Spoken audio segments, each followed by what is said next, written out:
إن الحمد لله نحمده ونستعينه ونستغفره ونعوذ بالله من شرور أنفسنا ومن سيئات أعمالنا من يهده الله فلا مضل له ومن يضلل فلا هادي له وأشهد أن لا إله إلا الله وحده لا شريك له وأشهد أن محمدا عبده ورسوله يا أيها الناس اتقوا ربكم الذي خلقكم من نفس واحدة وخلق منها زوجها وبث منهما رجالا كثيرا ونساء واتقوا الله الذي تساءلون به والأرحام إن الله كان عليكم رقيبا يا أيها الذين آمنوا اتقوا الله حق تقاته ولا تموتن إلا وأنتم مسلمون يا أيها الذين آمنوا اتقوا الله وقولوا قولا سديدا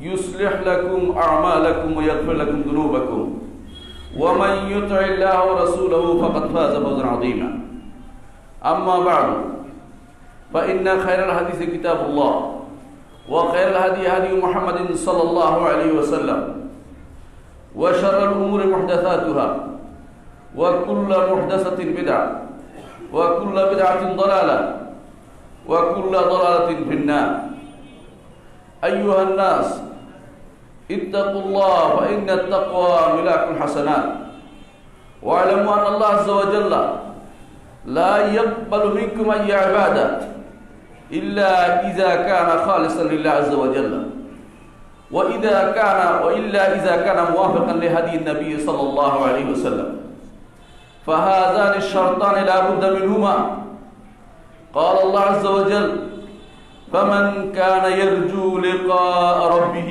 فليعمل عملا صالحا ولا يشرك بعبادة ربه أحدا সম্মানিত মুসল্লিয়ানে কিরাম আমি আমার নিজেকে এবং আপনাদের সবাইকে আল্লাহর তাকওয়া অবলম্বন করার জন্য অনুরোধ জানাচ্ছি যেই তাকওয়ার বিনিময় হবে জান্নাত যেই তাকওয়া কোনো ব্যক্তি তা আকাঙ্ক্ষা করে পাওয়া যায় না তাকওয়ার জন্য সাধনা লাগে প্রচেষ্টা লাগে তাকওয়ার জন্য দুটি জিনিস বাধ্যতামূলক একটি হচ্ছে একমাত্র আল্লাহর জন্য সমস্ত কিছু করা জীবনের যত কাজ আমি একমাত্র আল্লাহর জন্য করব আর দ্বিতীয় কাজ হচ্ছে মুহাম্মদুর রাসূলুল্লাহ সাল্লাল্লাহু আলাইহি ওয়াসাল্লামকে অনুসরণ করে করব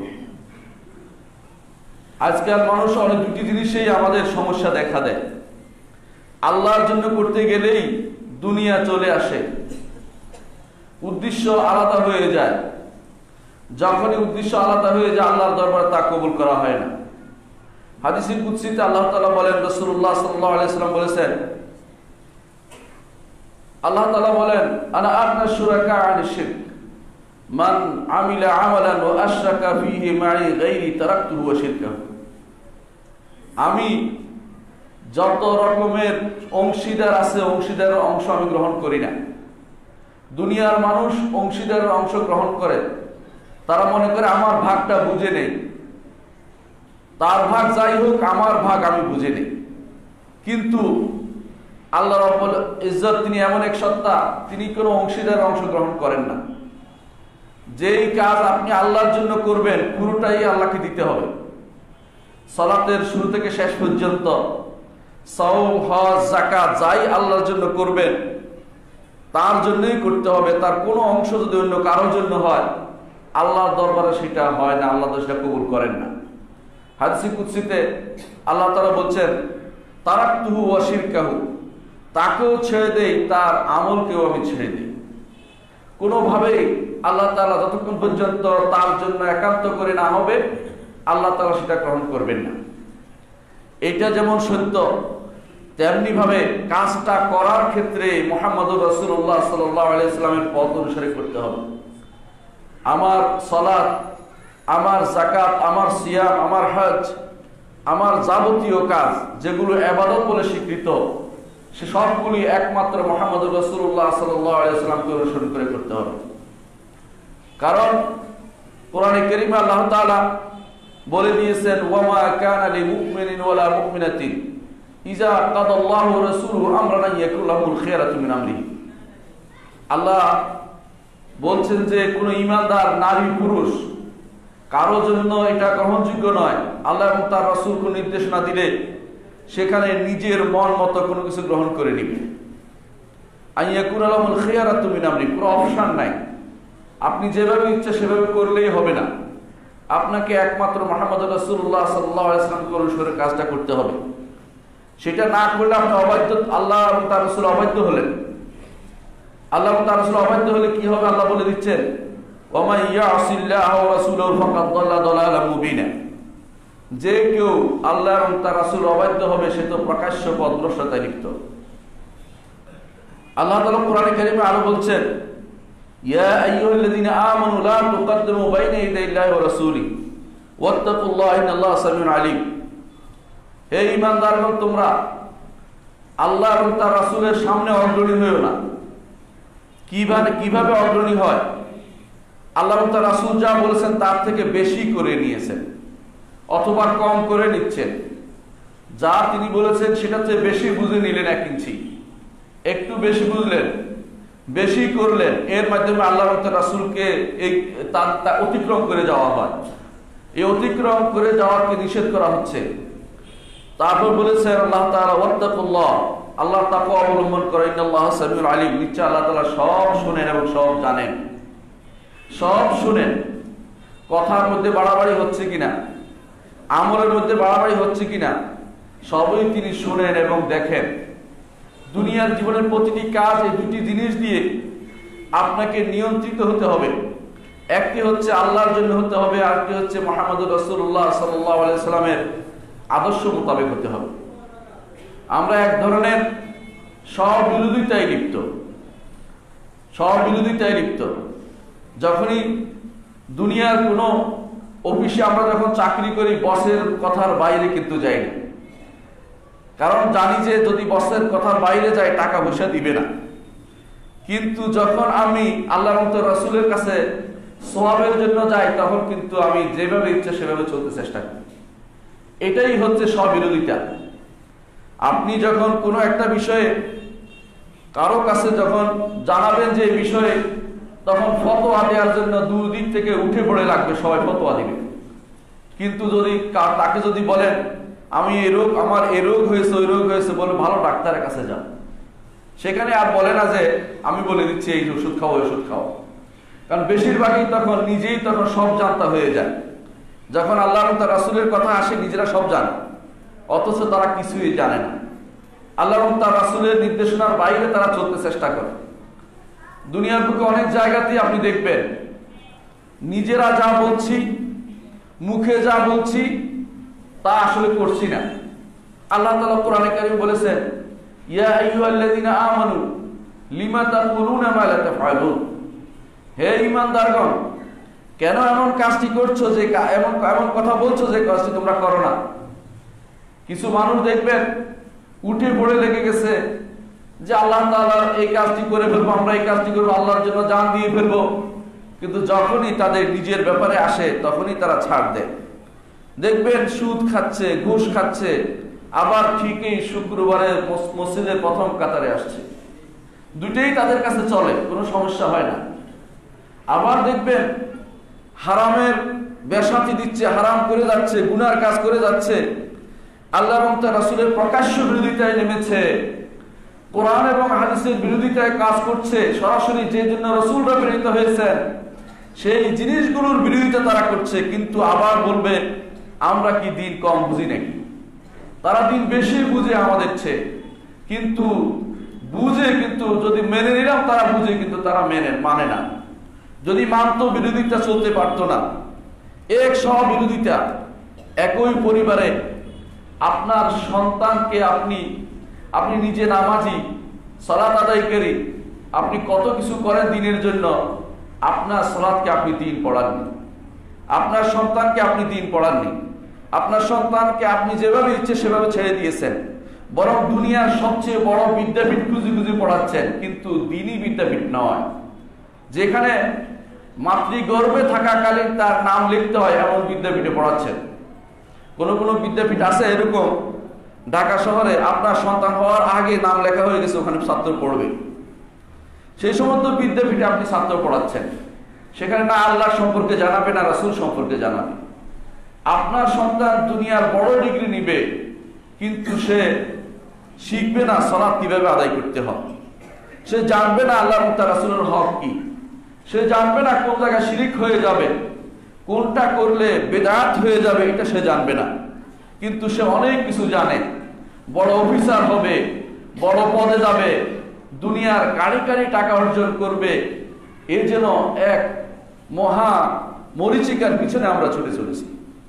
কেমন মরীচিকা? আল্লাহ তাআলা কোরআনে কারীম বলেছেন, ওয়াল্লাযীনা কাফারু আ'মালুহুম কাসারাবিন বিকিয়া ইয়াহসাবুহু আয-যামআনু মাআ। যারা কাফের, আমালুহুম তাদের আমলগুলি হচ্ছে কাসারাবিন মরীচিকার মতো, বিকিয়াতিন মরুভূমিতে মরীচিকার মতো। যারা আরব দেশে গেছেন তাদের চোখের সামনে ভাসে কিনা দেখেন, মরুভূমির দিকে তাকালে দূরে দেখা যায় পানি আর পানি, শুধু আর পানি আর পানি। পিপাসার্থ মানুষ পানির পিছনে দৌড়ায়, যতই যায় ততই পানি দূরে চলে যায়, ওই পানি আর কোনোদিন সে চোখে হাতের নাগালে পায় না, ইতিমধ্যে সে মারা যায়। দুনিয়ার বুকে যারা আজ এই এমন প্রতিযোগিতা আমরা নেমেছি, এই প্রতিযোগিতা শেষ হচ্ছে কবর। রাসূলুল্লাহ সাল্লাল্লাহু আলাইহি ওয়াসাল্লাম এজন্য বলেছেন, ইয়াকুল ইবনে আদম মালি ওয়া মালি, বনি আদম বলে আমার সম্পদ আমার সম্পদ, ওয়া হাল মিন মালিহি ইল্লা মা আকালা ফাআফনা ওয়া লাবিসা ফাআবলা ওয়া তাসাদ্দাকা ফাআবকা। বনি আদম বলে আমার সম্পদ আমার সম্পদ, কিন্তু তার মাল তো, তার সম্পদটা অতটুকু যতটুকু সে খেয়ে হজম করে ফেলেছে, আর যতটুকু সে পরিধান করে পুরাতন করে ফেলেছে, আর যতটুকু সে সদকা করে বাকি রেখেছে, আখিরাতে সেটা পাবে আল্লাহর কাছে। আর বাকিটা কার সম্পদ? তার আত্মীয় স্বজনের সম্পদ।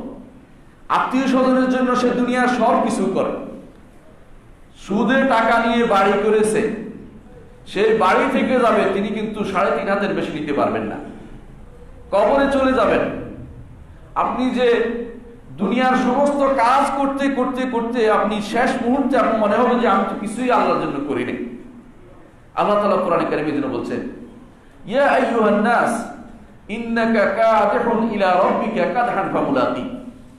হে মানুষ, তুমি তোমার রবের কাছে যাওয়ার পথে কষ্টকর প্রাণান্তকর কাজ করতে করতে যাবে, তারপর তার সাথে তুমি সাক্ষাৎ করবে।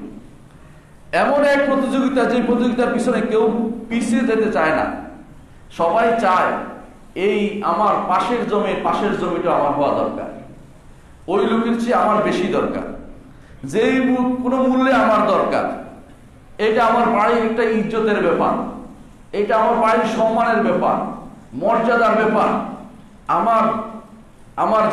আমার যত বংশের লোকের মর্যাদার ব্যাপার, এই জন্য ওই জায়গাটা আমার খুব দরকার। কিন্তু চিন্তা করে না, এটা কিন্তু আমার জন্য নয়, এটা আরেক গোষ্ঠীর জন্য রেখে যাচ্ছি, যারা আমার নাম নিতেও পারে, নাও নিতে পারে, হয়তো নিবে বছরে একবার, যারা বেদাত করে বছরে একবার সেটা নেয়, অমুকের বর্ষপূর্তি উপলক্ষে অনুষ্ঠান করে। আর যারা বেদাত করে না তারা হয়তো প্রতিদিনই দোয়া করে পিতামাতার জন্য, এর বাইরে তার কাছে আর কিছুই যায় না, কিছুই সে পায় না। আমি এমন এক পরিচিকার পিছনে ছুটে চলেছি, সেখানে গেলে আসলে কিছু পাবেন না, আপনি কিছুই পাবো না, ওইটাই পাবো যেটা আখিরাতের জন্য আমি বাকি রেখেছি, ওইটা ছাড়া কোনো কিছু আজ আমাদের সাথে যাবে না, 2 হাত খালি যাবে। করোনাকালীন এই সময়ে এমন বহু লোক মারা গেছে যারা মৃত্যু সজ্জায় বলছিল যে আমি সব দিয়ে দেব, আমাকে একটু সুস্থতা ফিরিয়ে দেন। সুস্থ তো ফিরিয়ে আসবে না, এটা জানা কথা, কিন্তু সে যদি চাইতো আল্লাহর দরবারে ফিরে যাচ্ছে, আল্লাহর জন্য কি করছে সেটা তার জন্য বেশি উপকারী হতো। কিন্তু আল্লাহ তাআলা যেটা বলেছেন যে ইয়া আইয়ুহান নাস ইন্নাকা কাদিহুন ইলা রাব্বিকা কাদহান ফামুলাকি, হে মানুষ, তুমি তোমার রবের কাছে যাওয়ার পথে অনেক দূর কষ্ট করবে, কষ্টের শেষ নেই, জীবনের ঘানি টানছে। সন্তানদেরকে মানুষ করার জন্য দুনিয়ার যত রকমের অন্যায় তাও করছে, কোনো কিছুকে তাবিল করে অপব্যাখ্যা করে খাওয়ার ব্যবস্থা করে নিয়েছে। দুনিয়ার বুকে অনেকে আছে, তাকে যদি জিজ্ঞাসা করেন আপনি যে হারামটা খাচ্ছেন কেন, বলে যে আমার উপায় নাই, মনে হয় যেন উপায়টা তার হাতের ভিতরে। সাহাবায়ে কেরাম রিদওয়ানুল্লাহ আলাইহিম আজমাইন, তাদের খাবার ছিল না কিন্তু তাদের ঈমান ছিল। কিন্তু আমাদের খাবার আছে, খাবারের আমাদের লোভ শেষ হয় না, আমাদের ঈমানের অভাব হয়ে গেছে। আমরা মনে করি রাজ্জাক আল্লাহ তাআলা নয়, অমুক অমুক আমার রাজ্জাক, রিজিক দাতা, আল্লাহ তাআলা আমার রিজিক দিবে, এটা যেন ভুলে গেছি আমি। কিন্তু আমি হালাল বাদ দিয়ে হারামের পিছনে দৌড়ে চলেছি। কতক্ষণ?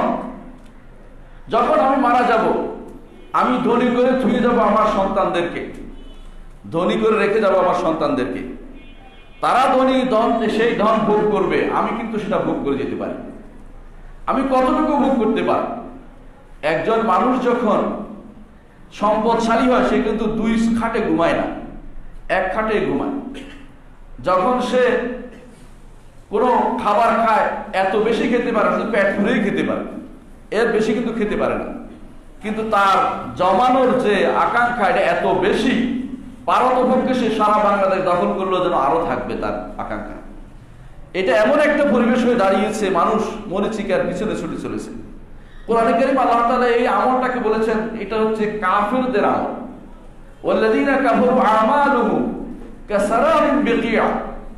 কাফিরদের আমল হচ্ছে মরিচিকার মতো, যে পিছনে দৌড়ালে শেষ হবে না কোনোদিন, কিন্তু আসলে সে কিছু পাবে না। যতটুকু সে পেটে দরকার অতটুকু সে পাবে, এর বাইরে সে কিছু পায় না। আর মরিচিকার পিছনে ছুটলে পানিও পাওয়া যায় না। অনেকে আছে 50 বছর হওয়ার পরে মানুষের কিন্তু জীবনের অনেক কিছু খাবারও কমিয়ে দিতে হয়, তখনও কিন্তু তার লোভ শেষ নাই। যত বয়স বেশি হয়, লোভ একটু বেশিই বাড়ে। তখনও মনে করে তখন দুনিয়া বাদ দিয়ে আখিরাতমুখী হওয়া দরকার, কিন্তু সেটা না করে দুনিয়ার কাজের প্রতি তার মোহটা একটু বেড়ে যায়, আরো বেশি বেড়ে যায়।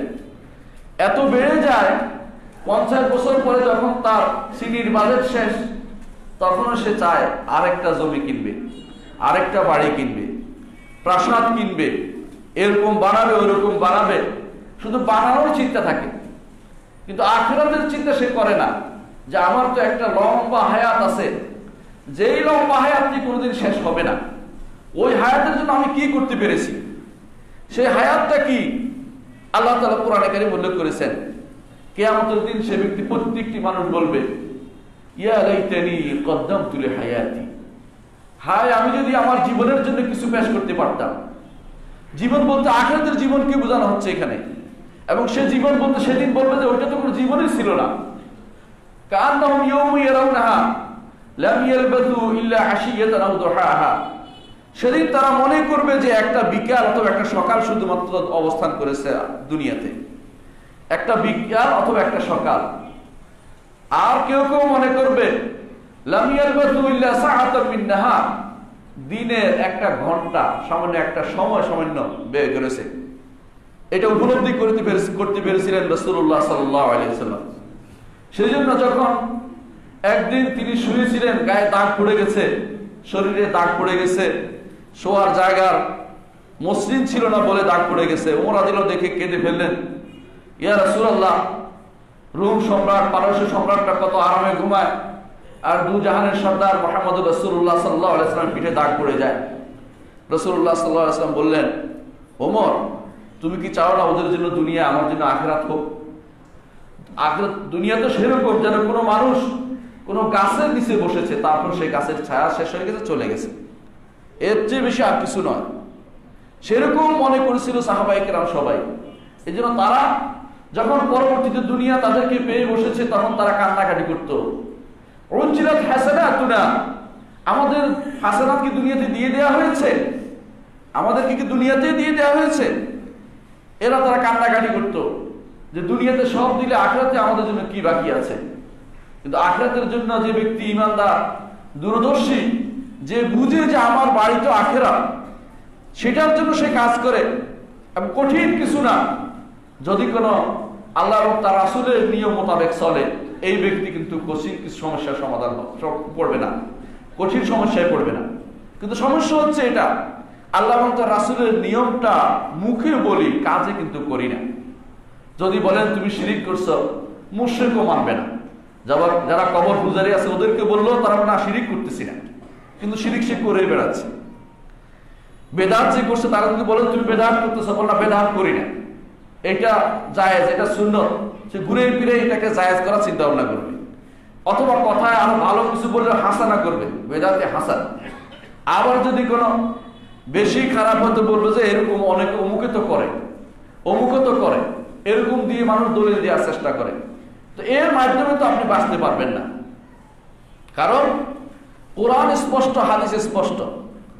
আল্লাহকে আপনি একমাত্র রব মেনে থাকলে তারই ইবাদত করতে হবে, যাবতীয় ইবাদত তার জন্য দিতে হবে, আর কারোর জন্য দিতে পারবেন না। আর মুহাম্মদুর রাসূলুল্লাহ সাল্লাল্লাহু আলাইহি ওয়াসাল্লামকে যদি আপনি বিশ্বাস করে থাকেন তিনি একমাত্র আপনার জন্য রাসূল, আপনার জন্য তিনিই রাসূল, আর কোনো রাসূল কিয়ামত পর্যন্ত আসবে না, তিনিই রাসূল, আপনাকে তাকেই একমাত্র আদর্শ মানতে হবে, তার আদর্শ সম্পর্কে আপনাকে জিজ্ঞাসা করা হবে। আর যদি তার নিয়ে দ্বীন ইসলামকে আপনি জীবনের একমাত্র চলার পথ হিসেবে বেছে নিয়ে থাকেন, সেটাই আপনাকে মানতে হবে। সেটাই প্রতিদিন আপনি সকালে বলেন রাদিতু বিল্লাহি রাব্বান ওয়া বিল ইসলামি দীনান ওয়া বি মুহাম্মাদিন সাল্লাল্লাহু আলাইহি ওয়াসাল্লাম নবিয়্যান। সকালে বলেন কেন, বিকালে বলেন, এটা মুখে বলার জিনিস নয়, এটা মানার জিনিস। আমাদের সমস্যা হচ্ছে আমরা অনেক সময় স্ববিরোধিতায় লিপ্ত, মুখে একটা বলি কাজে আরেকটা করি। মুখে বলি যে আল্লাহকে রব মানলাম, কিন্তু কর্মকাণ্ডে আমার তার থেকে অনেক দূরে। আল্লাহকে রব মানলে তারই ইবাদত করতে হবে, আর কারো ইবাদতের দিকে হাত দেওয়া যাবে না। আল্লাহকে রব মানলে তার কথাই শুনতে হবে, তার বিধানই মানতে হবে, তার শরীয়তের উপর আমল করতে হবে, তার দেয়া শরীয়তের উপরে।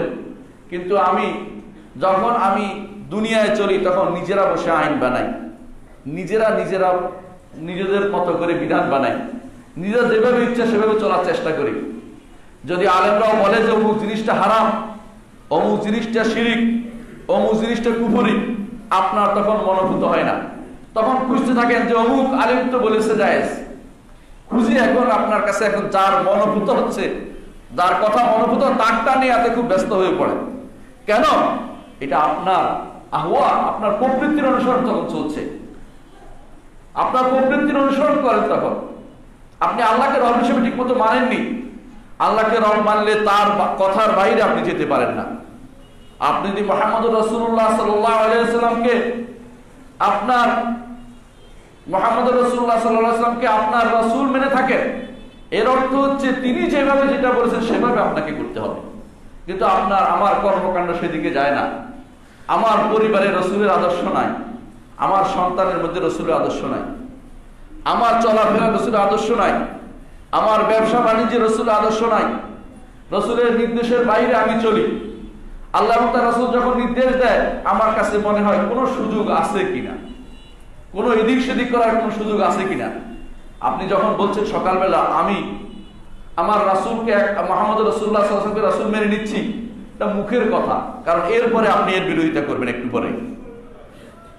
আপনি যখন বলেন আমি ইসলামকে আমার দ্বীন হিসেবে মেনে নিয়েছি, ইসলামকে সব জায়গায় মানতে হবে, আপনার ঘরে, আপনার সমাজে, আপনার আশেপাশে, আপনার দেশে, আপনার রাষ্ট্রে, সব জায়গায় ইসলামকে মানতে হবে। কিছু মানি কিছু মানি না, এটা চলবে না। আবার তুমিনুনা বিবাদিল কিতাব ওয়া তাকফুরুনা বিবাদ ফামা জাযাউ মান ইয়াফআলু যালিকা মিনকুম ইল্লা খিzyun ফিল হায়াতিদ দুনিয়া। তোমরা কি কিছু অংশ মানো, কিছু অংশ মানো না কিতাবে? যেই ব্যক্তি এই কাজটি করবে, যারা এই কাজটি করবে, তাদের জন্য দুনিয়ার বুকে লাঞ্ছনা রয়েছে। মুসলিমরা যখন কোরআনকে ধারণ করেছিল, রাসূলের সুন্নাতকে ধারণ করেছিল, তখন তারা সম্মানিত ছিল। যখন আমরা অন্যদের পদলেই হয়ে গেছি, অন্যদের অনুসারী হয়ে গেছি, তখনই আমরা হয়ে গেছি অবহেলিত এবং অপমানিত, লাঞ্ছিত জাতি। আমাদেরকে কেউ আর কোনো মূল্যায়ন করে না। তারা মনে করে যে আমাদের পিছে পিছে চলবে, এরা আমাদের পিছে পিছে চলবে। উপরিবেশ শাসন আমাদেরকে রেখে গেছে যে অবস্থায়, সে অবস্থায় আমরা এখনো রয়ে গেছি। আমাদের চিন্তা চেতনা সবই উপরিবেশ শাসনের অধীন। আমরা চিন্তা করি আমার ছেলে জজ হবে, ব্যারিস্টার হবে, উকিল হবে, অথবা আমার ছেলে হবে বড় বড় অফিসার ইত্যাদি। আমি চিন্তা করি না আমার ছেলে হবে কোরআনের হাফেজ, আমার ছেলে হবে হাদিসের হাফেজ, আমার ছেলে হবে আখিরাতের বড় জ্ঞানের জ্ঞানী, যেটা দুনিয়ার সব মানুষ তার দ্বারা আলোকিত হবে। এটা চিন্তা করি না। কিভাবে দুনিয়া কামাই করা যায়, একটা চাকরি কিভাবে অর্জন করা যায়, এর পিছনে আমি দুনিয়ার সবকিছু ছেড়ে করতে রাজি আছি। কিন্তু সামান্যতম কিছু জিনিস আল্লাহর দ্বীনকে শেখার জন্য তাওহীদটা আমার পরিবারে শিখাই না, আমার পরিবারে রাসূলুল্লাহ সাল্লাল্লাহু আলাইহি ওয়াসাল্লাম সুন্নতকে শিখাই না, আমার সন্তানকে দ্বীনের উপরে বড় করি না। এ সবই হচ্ছে স্ববিরোধিতা। মুখে যা বলি তা অন্তরে রাখি না, কিন্তু অথচ মুখে যা বলছে তা রাখা আপনার জরুরি। এই তিনটি জিনিসই মূল শিক্ষা জীবনে। এই পুরো জীবনে আপনার জন্য শিক্ষা যা ফরজ করা হয়েছে সেটা তিনটি জিনিসই: আল্লাহ সম্পর্কে জানা, রাসূল সম্পর্কে জানা, ইসলাম জানা। কারণ কবরে গেলে আপনাকে এই তিনটি প্রশ্নই করা হবে। কবরে গেলেও আপনাকে তিনটি প্রশ্ন করা হবে: মান রব্বুকা, ওয়া মা দীনুকা, ওয়া মান নবিয়ুকা। তোমার রব কে, তোমার দ্বীন কি, তোমার নবী কে ছিলেন, এ সম্পর্কে প্রশ্ন করা হবে। যে ব্যক্তি উত্তর দিতে পারবে তার জন্য জান্নাতের পথ খুলে দেওয়া হবে, জান্নাতের রাস্তা খুলে দেওয়া হবে। সকাল বিকাল জান্নাত থেকে তার জন্য নিয়ামত আসতে থাকবে, সে ভোগ করতে থাকবে। আর যদি উত্তর দিতে পারবে না, তার জন্য জাহান্নামের রাস্তা প্রশস্ত করে দেওয়া হবে। জাহান্নাম থেকে তার জন্য আগুন আসতে থাকবে, সামুমিহা ওয়া হামুমিহা, সে বিষ আসতে থাকবে, বিষাক্ত হতে থাকবে। তাহলে আমি কি পেলাম এই দুনিয়াতে এত বাড়াবাড়ি করে, দৌড়াদৌড়ি করে, অপরের সম্পদ নেওয়ার জন্য, আরেকজনকে ঠকানোর জন্য কত রকমের বাহানা করি।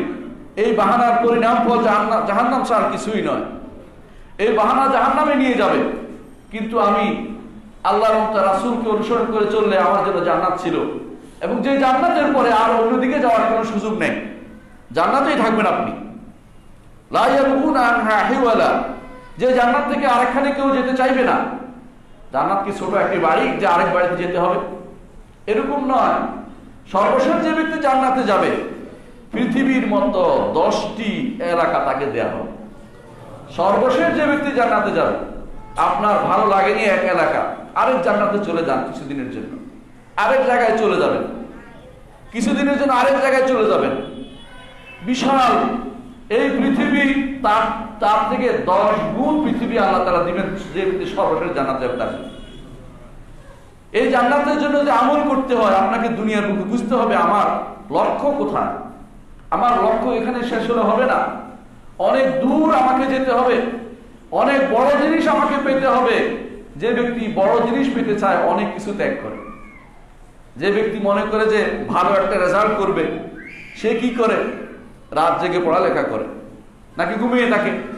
রাত জেগে পড়ালেখা করে, চেষ্টা করে যে আমি বড় কিছু হবে জন্য এখন একটু ত্যাগ করতেছি, বড় কিছু পাওয়ার জন্য একটু চেষ্টা করে মানুষ। যেই কৃষক ফসল ফলায় না, বসে থাকে ঘরের ভিতরে, তার ঘরে ফসল উঠবে না। কিন্তু কষ্ট করে ফসল ফলায়, পরে আনন্দে খুশি হয়। সেদিন যখন আপনি কষ্ট করবেন, সেদিন আপনার হাতে আমলনামা ডান হাতে দেয়া হবে। আপনি কি বলবেন? হা উমুকরাউ কিতাবিয়া, আসো আসো দেখো আমার কিতাব দেখো। ইন্নী জানান্তু আন্নী মুলাকিন হিসাবিয়া, আমি বিশ্বাস করতাম যে আমি আমার হিসাবের সম্মুখীন হব। হাসরের দিন সেদিন আপনার আনন্দ আর ধরে না। আপনি শুধু মানুষকে দেখি বলবেন দেখো আমার কিতাবখানা দেখো।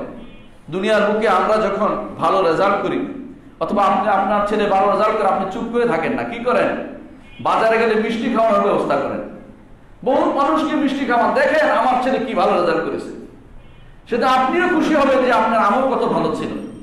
বলবেন হা উমুকরাউ কিতাবিয়া, আসো আসো পড়ে দেখো আমার কিতাবখানা, আমার আমলনামা দেখো, পড়ে দেখো কি সুন্দর আমলনামা আমার। সে আমলনামা আপনি একা রচনা করেননি, আপনার পিতৃপুরুষদের রচনা করেছে। কারণ যেই ব্যক্তি কোনো ভালো কাজের সূচনা করে যাবে, যত মানুষ সেই কাজের উপরে আমল করবে, সে আমলনামা আপনার আপনার আমলনামা সেটা যোগ হতে থাকবে। হাদিসে আছে রাসূলুল্লাহ সাল্লাল্লাহু আলাইহি ওয়াসাল্লাম বলেছেন, হাসরের মাঠে এক ব্যক্তি তার বিস্তৃত আমল দেখে বলবে, এই আমল তো আমি করি নাই, কোথা থেকে আসলো? বলা হবে তোমার ছেলের আমল তোমার আমলনামায় যোগ হয়ে গেছে।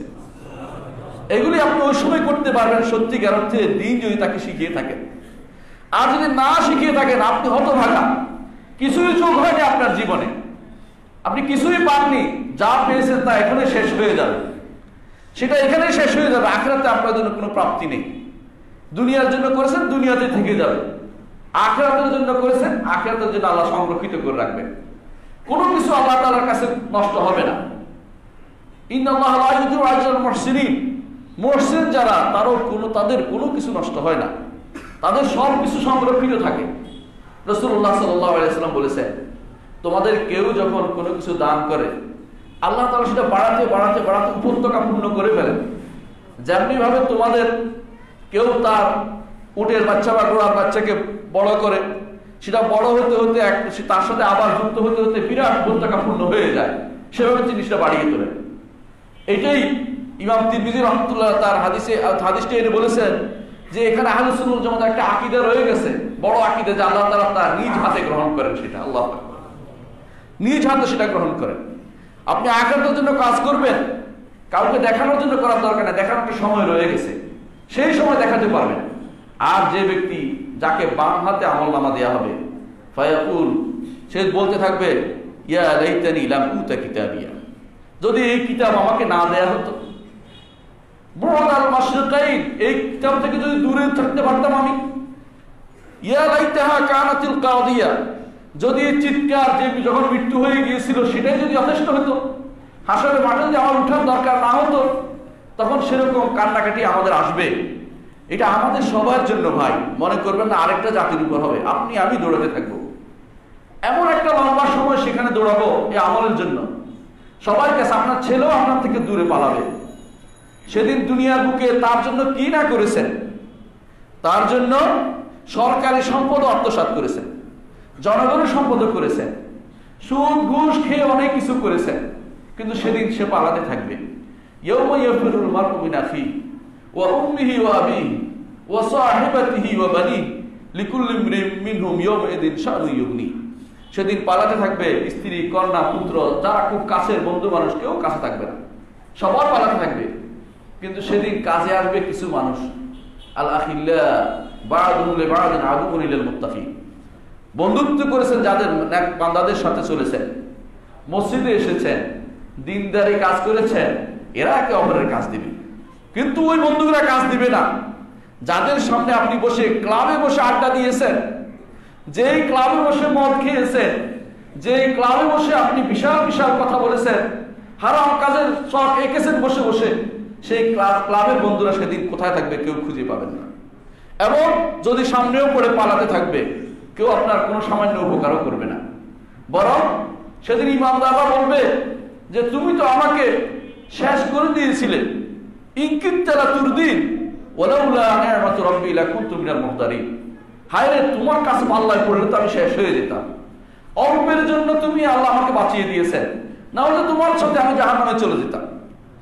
দুনিয়ার বুকে অনেক মানুষের সাথে আপনার চলাফেরা আছে, সেদিন খুঁজে পাবেন না।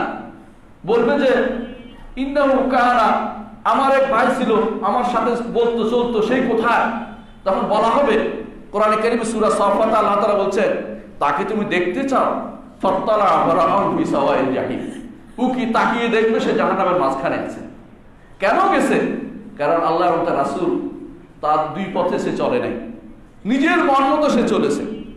দুনিয়ার বুকে প্রতিটি মানুষ যতক্ষণ পর্যন্ত এই উপলব্ধি না আসবে যে আমাকে আল্লাহ এবং তার রাসূলের পথে যে কোনো মূল্যে যে কোনো ত্যাগ স্বীকার আমি ব্যস্ত থাকবো, ততক্ষণ পর্যন্ত আসলে সে সফল কাম হওয়ার স্বপ্ন দেখতে পারে না। সফল কাম কারা হবে? আল্লাহ তাআলা বলে দিয়েছেন, ওমান সুহজিয়া আনিন নার ওয়া উদখিলাল জান্নাতা ফাকাদ ফাজ ওয়া মাল হায়াতুদ দুনিয়া ইল্লা মাতাউল গুরুর। যাকে জাহান্নাম থেকে দূরে রাখা হয়েছে, জান্নাতে প্রবেশ করানো হয়েছে, সেই শুধুমাত্র সফল কাম হলো। দুনিয়ার বুকে সফল কাম কি হয় জানেন? অমুক বড় সিটিতে একটা বড় জায়গা পেয়েছি, সফল কাম। একজন এসে আমার কাছে খুশিতে বাগবাগ হয়ে বলছে, নিকুঞ্জে প্লট পেয়েছি, আমি তো জীবন সফল। আমি বললাম যে আচ্ছা, জান্নাতের একটা প্লটের ব্যবস্থাপনা এখন করেন। এখন তার মন খারাপ হয়ে গেছে, বলছে আপনি কাছে আসলেই শুধুমাত্র এই সমস্ত কথা বলেন। আমি যে বিরাট আনন্দে আছি, এটা শরীক হন। আমি শরীক হতে পারছি না, কারণ এই প্লট নিয়ে আপনি কবরে যাবেন না, এই প্লট দুনিয়াতেই থাকবে। এই প্লটের পিছনে আপনি যা ব্যয় করেছেন, যাদেরকে যা ঘুষ দেওয়া দিয়েছেন, সেটা আপনার জন্য বড় কালসাপ হয়ে দাঁড়াবে, বিশাল বিপদ হয়ে দাঁড়াবে। দুনিয়ার বুকে সফলতা আসলে সফলতা নয়। সফলতা হচ্ছে আল্লাহ তাআলা যেটা বলেছেন, যালিকাল ফাউজুল আযীম, জান্নাতে যে ব্যক্তি যেতে পারবে, জান্নাতের পথে থাকতে পারবে, সেই ব্যক্তি সফল। এই সফলতা দেখেছেন সাহাবায়ে কেরাম রাদিয়াল্লাহু আলাইহিম আজমাইন। মুসআব ইবনে উমার রাদিয়াল্লাহু আনহু মদিনাতে আসার পরে তাদের কি অবস্থা হয়েছিল আপনারা জানেন। সুহাইব রুমি মক্কাতে বিশাল বিশাল সম্পদের অধিকারী ছিলেন, সব ছেড়ে শুধুমাত্র এক কাপড়ে চলে গেছেন মদিনায়, এক কাপড়ে চলে গেছেন মদিনায়। রাসূলুল্লাহ সাল্লাল্লাহু আলাইহি ওয়াসাল্লাম বললেন, রাবিহা সুহাইব, সুহাইব সফল কাম হয়েছে, লাভবান হয়েছে। আপনার কাছে মনে হচ্ছে ঠকে গেছেন, না ঠকে নাই, তারাই সত্যিকার লাভবান হয়েছে। দুনিয়াকে ত্যাগ করতে পেরেছে আখিরাতের বিনিময়ে, আখিরাত লাভের জন্য দুনিয়া তারা ত্যাগ করেছে, আর আমরা আখিরাত অর্জন করার জন্য দুনিয়া পাওয়ার জন্য ব্যস্ত হয়ে পড়ি। একটু চিন্তা করুন, আসলে কি আজ মরে গেলে কাল কি আমার কেউ কিছু দিবে? কিছুই দিবে না। এই জন্য ওসিয়ত করে যেতে হবে সন্তানদেরকে ভালো কাজের জন্য। এটা দায়িত্ব আপনার, আমার দায়িত্ব, এটা আপনার আমার দায়িত্ব।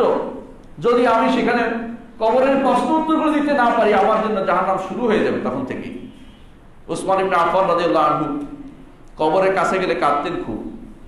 জিজ্ঞাসা করেছে, আপনি জান্নাত এবং জাহান্নাম বলে কাঁদেন না, কিন্তু কবরের কাছে কেন কাঁদেন?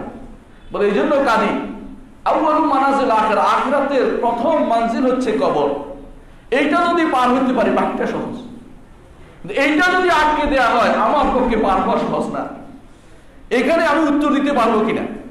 উত্তর কিন্তু মুখস্থ করে দিলে পারবেন না, কেউ নকল করে দিলে যেতে পারবে না সেখানে। উত্তর অটোমেটিকলি আসবে, উত্তর অটোমেটিকলি আপনার মুখ থেকে আসবে, রব্বি আল্লাহ ওয়া দীনি আল ইসলাম ওয়া নবী মুহাম্মদ সাল্লাল্লাহু আলাইহি ওয়াসাল্লাম। তখন জিজ্ঞাসা করা হবে, ওয়া মা আদরাকা বিহি। 4 নম্বর প্রশ্ন, অনেকে 3 নম্বরে খুশি হয়ে যায়, 4 নম্বরটা বেশি দরকার। ওয়া মা আদরাকা বিহি, তুমি কিভাবে জানতে পারলে? তুমি কিভাবে জানতে পারলে? যদি উত্তর দিতে পারেন, জিজ্ঞাসা করুন তুমি কিভাবে জানতে পারলে? তখন বলবেন, যে ব্যক্তি উত্তর দিতে পারবে সে বলবে, কারাতু কিতাব আল্লাহ, আল্লাহর কিতাব পড়েছি, ও আমিলতু বিমা ফিহি, তার মধ্যে যা আছে তা আমল করেছি। একটুকু চিন্তা করেন, এখানে যারা আছেন উপস্থিত তারা কি আল্লাহর কিতাব সবাই পড়তে পারে? সবাইকে অর্থ বুঝে, সবাইকে আমল করি? আমরা কি আসলে কবরে গেলে উত্তর দিতে পারবো? উত্তর না দিতে পারলে কি হবে? যখন জিজ্ঞাসা করা হবে যে উত্তর দিতে পারবে না তাকে, তুমি এটার উত্তর দাও, সে তখন বলবে হা হা আদ্রি, হা হা অর্থ তোরা হাই হাই না, মানে চিন্তা করতেছে, মনে করতে পারতেছে না। লা আদ্রি, আমি জানি না। সামিআতুন নাস ইয়াকুলুনা ফাকুলতু, মানুষকে বলতে শুনেছি আমি বলেছি, মানুষকে বলতে শুনেছি আমি বলেছি। এখন দেখবেন অনেকে গান গায় আল্লাহর নাম নিয়ে, আর এটার নাম বলে ইসলাম, এবং তারা এটা দিয়ে মনে করে বিশাল কাজ করে ফেলছে। আশ্চর্য হতে হয়, কোনো মানুষের গানের ভিতরে বলতে থাকে সে তার বিশ্বের নাম লিখে দেয়, সে জান্নাত চায় না। কেউ কেউ এরকম কথা বলে দিচ্ছে, আজকাল প্রচার করতেছে যে তার আর কোনো কিছু দরকার না, যদি তার অমুক খুশি হয়ে যায়। নাউজুবিল্লাহ, আল্লাহর খুশির চেয়ে তার দুনিয়ার অনেকের খুশি তার কাছে বেশি প্রিয়। এরা আসলে কি কোরআন বুঝেছে না হাদিস বুঝেছে? বুঝে নাই। তারা আল্লাহকেও মানে নাই, রব হিসাবে, রাসূলকেও রাসূল হিসেবে মানেনি, এবং ইসলামকে দ্বীন হিসাবে মেনে নেয়নি। ইসলামকে জীবনের আদর্শ হিসেবে নিলে তাদের এই সমস্যা হতো না, জীবনের আদর্শ হিসেবে তারা গ্রহণ করতে পারেনি। আমাদের মধ্যে সব বিরোধিতা কাজ করছে, সকালে এক কথা বলি, বিকেলে আরেক কথা বলি।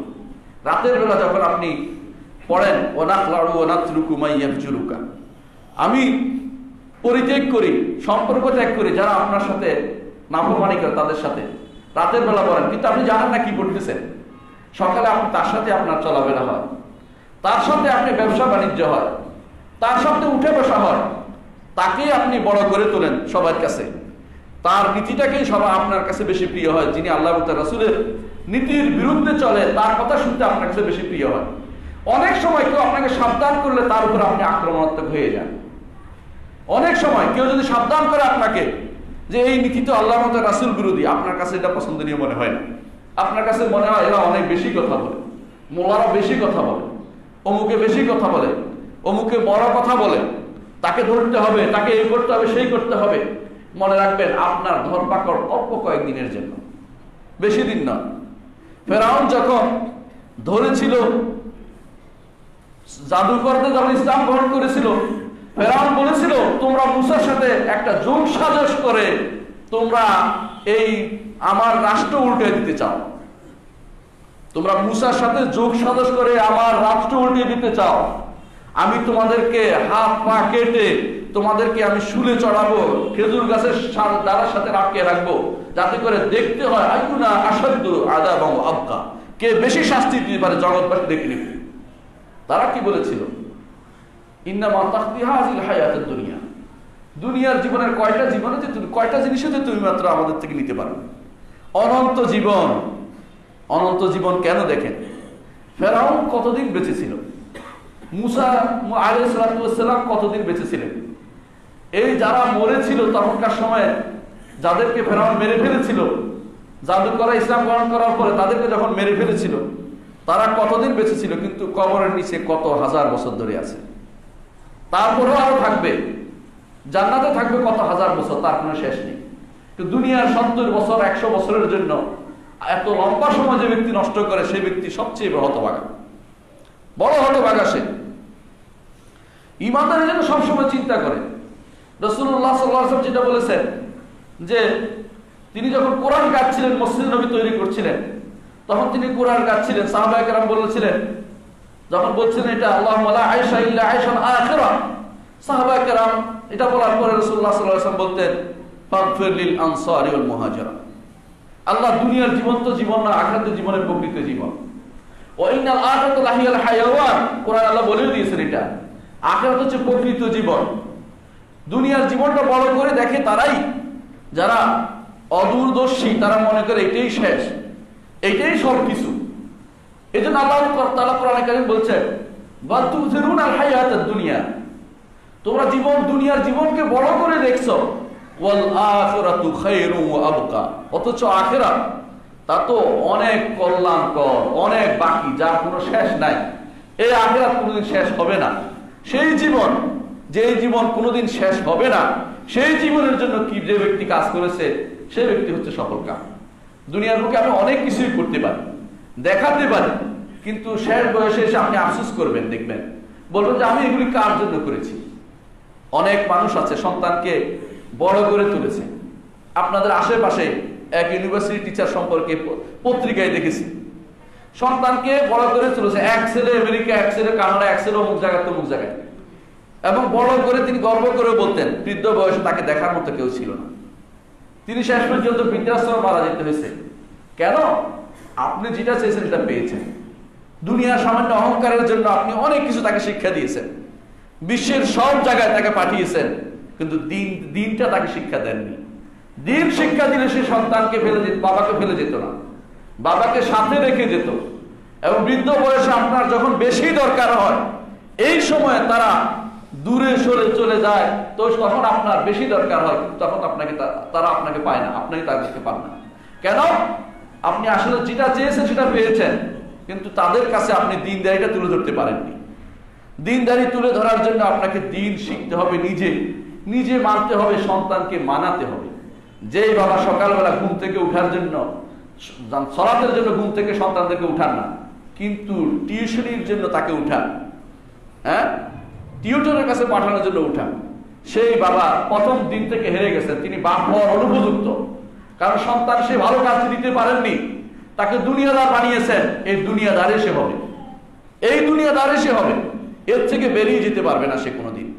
সেজন্য আমাদেরকে চিন্তা করতে হবে আসলে কোনটা গ্রহণ করব, কোন জিনিসটা আমাদের গ্রহণ করব, দুনিয়া গ্রহণ করব নাকি আখিরাত গ্রহণ করব। দুনিয়া গ্রহণ করা একটা বিপরীত। আর দুনিয়া দরাতুল আখিরাত, দুনিয়া হচ্ছে আখিরাতের সতীন। সতীন বুঝেন? সতীনরা একে অপরে দেখতে পারে না। একজনের দুই বউ থাকলে দেখবেন এইজনের বিরুদ্ধে ওইজনের সারাক্ষণ লেগেই থাকে। দুনিয়া আখিরাত সেরকম, দরাতুল আখিরাত, একটা ক্ষতি করবেই। আপনার চিন্তা রাখবে দুনিয়া যেহেতু আসছি আমার নিতে হবে, কিন্তু কতটুকু? দুনিয়া যেটা আপনার জন্য লিখেছে সেটা আসবেই। রাসূলুল্লাহ সাল্লাল্লাহু আলাইহি ওয়াসাল্লাম বলেছেন, মান কানাতিদ দুনিয়া হাম্মুহু জাআলাল্লাহু ফাকরাহু বাইনা আইনাইহি ওয়া লা তা'তিদ দুনিয়া ইল্লা মা কুতিবা লাহু। যেই ব্যক্তি দুনিয়া একমাত্র চিন্তা চেতনা থাকে, আল্লাহ তাআলা তার দুই চোখের মাঝখানে অভাবী লিখে দিবেন, এই লোকটি অভাবী। দুনিয়া ততটুকুই পাবো যতটুকু আল্লাহ লিখেছেন। সবার জন্য আল্লাহ রিজিক লিখেছেন, রিজিক তার আসবেই, আপনি না চাইলে ওটুকু আসবে, কিন্তু আপনি বেশি চাচ্ছেন যেটা, ওইটা হয়তো আপনি কষ্ট করে নেবেন, আপনি হারাম পথে নেবেন সেটা। ওয়ামান কানাতিল আখিরাতু হাম্মুহু, আর যে ব্যক্তি আখিরাতমুখী হবে, তার চিন্তা চেতনা কর্মকাণ্ড সব আখিরাতমুখী হবে, কাতাবাল্লাহু গিনাহু বাইনা আইনাইহি, আল্লাহ দু চোখের মাঝখানে লিখে দিবেন অমুখাপেক্ষী। দুনিয়া চলছে, সে আখিরাতের মানুষ চলছে সে। ওয়া তাআতিহি দুনিয়া ওয়া রাগিমা, দুনিয়া তার কাছে আসবে নাকে খত দিয়ে আসবে, দুনিয়া তার কাছে নাকে খত দিয়ে আসবে, অর্থাৎ যতটুকু আসে ওটুকু আসবেই। রিজিক যা লিখেছে এটা অন্যদিকে যেতে পারবে না। কিন্তু আমার সমস্যা হচ্ছে, আমি আল্লাহর উপর তাওয়াক্কুল কম করছি, রিজিক নাই, রিজিক পেতে হলে হারামে যেতে হবে, বাঁচতে হলে হারামটা করতে হবে, বাঁচতে হলে আমাকে ওইটা করতে হবে, বাঁচতে হলে এটা করতে হবে। অনেকে বাঁচতে হলে কি করতে হবে এটা দিয়ে সুন্দর স্লোগান বানিয়ে নিয়েছে, মাঝে মধ্যে দেখি বাঁচতে হলে এই করতে হবে। কোনো কোনো মানুষ তার পরিবারকে ঘরে রাখতে পারে না, কারণ মনে করে যে দুইজনে মিলে চাকরি করলে বুঝি সংসার চলে। না, সংসার একজনে মিলে চাকরি করলেও চলে। চলাটা হচ্ছে আপনার এবং আপনার আমার আপেক্ষিক বিষয়। কারো কাছে ৬,০০০ টাকা দিয়ে সংসার চলে, কারো ৬ লাখ টাকা দিয়ে সংসার চলে না। চোখের এবং মুখের ক্ষুধা শেষ হয় না, আমাদের শেষ হয় না এই ক্ষুধা। রাসূলুল্লাহ সাল্লাল্লাহু আলাইহি ওয়াসাল্লাম যেটা বলেছেন, লা ইয়ামলা বাতনু বনি আদম ইল্লা তুরাব, বনি আদমের পেট শুধুমাত্র মাটি পূর্ণ করে, আর কোনো কিছু পূর্ণ করতে পারবে না। মাটি পূর্ণ করে মানে মাটিতে গেলে যখন মিশে যাবে তখন শেষ হবে, এর আগ পর্যন্ত সে শুধু চাইবেই চাইবে। মরার আগেও ওসিয়ত করে যায়, অমুকের সম্পদটা যেন কিনে নিস। কি জন্য ওসিয়ত করতেছেন? আপনি তো যাচ্ছেন আরেক জায়গায়, অমুকেরটা করে নিস বা এটা করে নিস, মরার সময় আমার টিপটা লয়ে যা, নইলে তোর বোনেরা তোর জ্বালাবে। হারাম কাজ করে তাদেরকে শেষ করে দিচ্ছেন, নিজেও শেষ করে দিচ্ছেন আখিরাতকে। এ সবই হচ্ছে আমাদের উদ্দেশ্য না বুঝার কারণে। দুনিয়া কেন এসেছি? দুনিয়া আমরা দিতে পরীক্ষা দিতে এসেছি। বলে দিয়েছেন যখন আদম আলাইহিস সালাতু ওয়াস সালামকে দুনিয়াতে পাঠান, আল্লাহ তাআলা বলে দিয়েছেন, ইম্মা ইয়াতিয়ান্নাকুম মিন্নি হুদান ফামান তাবিআ হুদায়া ফালা খাউফুন আলাইহিম ওয়া লা হুম ইয়াহজানুন। দুনিয়াতে পাঠাচ্ছি, আমার কাছ থেকে তোমাদের কাছে হেদায়েত যাবে। হেদায়েত যাবে, হেদায়েত কি? আল্লাহর কিতাব, নবী রাসূলগণ তারা যখন যাবে সেগুলো যাবে। ফামান তাবিআ হুদায়া, যে ব্যক্তি আমার হেদায়েতের অনুসরণ করবে, ফালা খাউফুন আলাইহিম ওয়া লা হুম ইয়াহজানুন, সে কখনো পেরেশান হবে না, চিন্তাক্লিষ্ট হবে না, কারণ তার জন্য আমি আবার এখানে নিয়ে আসবো তাকে। সাময়িকভাবে দুনিয়াতে পাঠাইছি, আমার বাড়ি ছিল জান্নাত, আবার ফিরে যেতে হবে জান্নাতে, এই চিন্তা ভাবনা করতে হবে। যেমন আপনাদের মধ্যে অনেকেই বিদেশে গেছেন,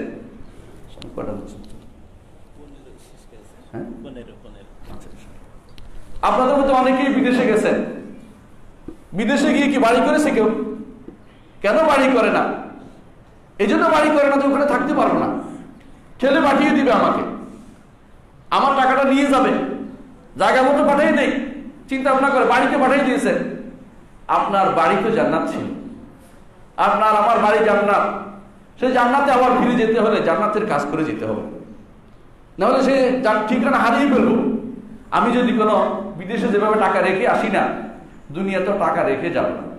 দুনিয়াতে আমি টাকা রাখবো এমন সন্তানের জন্য যে সন্তান আমার কথা স্মরণ করবে, সেই সন্তান, যে সন্তান দিনদার হবে, সেই সন্তান যে সুবহানাল্লাহ বললে সওয়াব হবে আমার কবরে, কারণ আমি তাকে সুবহানাল্লাহ শিখিয়েছি। আলহামদুলিল্লাহ বললে সওয়াব হবে, আমি আলহামদুলিল্লাহ শিখিয়েছি। কোরআনের আয়াত তেলাওয়াত করলে সওয়াব হবে আমার, আমি তাকে শিখিয়েছি। আমি তাকে সালাত শিক্ষা দিয়েছি, সালাত পড়লে আমার সওয়াব হচ্ছে, আমার কবরে লেখা হয়ে যাচ্ছে। আর যদি তার জন্য কোনো কিছু আমি না রাখি, এর অর্থ হচ্ছে তাকে আমি এটা শিক্ষা না দেই, এর অর্থ হচ্ছে আমি নিজে চলে গেলাম, তাকে শিক্ষা দিই না, আমার পাওয়ার মতো কোনো জায়গা বাকি নেই। এই জন্য মরার সময় অনেকে আবার অমুকখানে এটা দাও, অমুকখানে এটা দাও, তখন সেখানের এই ওসিয়ত দ্বারা কোনো লাভ হয় না, কারণ সে দেখে ফেলছে আখিরাত, তখনকার তওবাও কবুল হয় না। রাসূলুল্লাহ সাল্লাল্লাহু আলাইহি ওয়াসাল্লাম বলেছেন, ইন্নাল্লাহ ইয়াকবালু তাওবাতাল আবদি মা লাম ইউগারগির। গরগরা অর্থাৎ যখন জান বেরিয়ে যায় এই সময় পর্যন্ত একজন মানুষ তওবা করে আল্লাহ কবুল করে, কিন্তু ওই সময়ের তওবা কবুল হয় না। কেন? আখিরাতটা দেখতে পাচ্ছে, সে দেখতে পাচ্ছে আযাবের ফেরেশতা, দেখতে পাচ্ছে যে রহমতের ফেরেশতা, তুই ঈমানদার হ। এখন তার পিছনে পিঠার দরকার, এখন মনে করছে দুনিয়া সবটা দিয়ে দেবো, জান্নাতটা যেন পেয়ে যায়, ওই দেখতে পাচ্ছে জান্নাতটা, কিন্তু ওই সময় দেখার লাভ নাই। কারণ ঈমান হচ্ছে ঈমান বিল গায়ব, না দেখে ঈমান আনা। না দেখে ঈমান কতটুকু এনেছি, বিশ্বাস কতটুকু করছি, যে হেদায়েত দিয়ে আমার নবী রাসূলদের পাঠানো তা কতটুকু অনুসরণ করেছি, সেটাই হচ্ছে একমাত্র দেখার বিষয়। আকুলু কাওলি হাযা ওয়া আস্তাগফিরুল্লাহ লি ওয়া লাকুম ওয়া লিসাইরিল মুসলিমিন ফাস্তাগফিরু ইন্নাহু হুয়াল গফুরুর রহিম।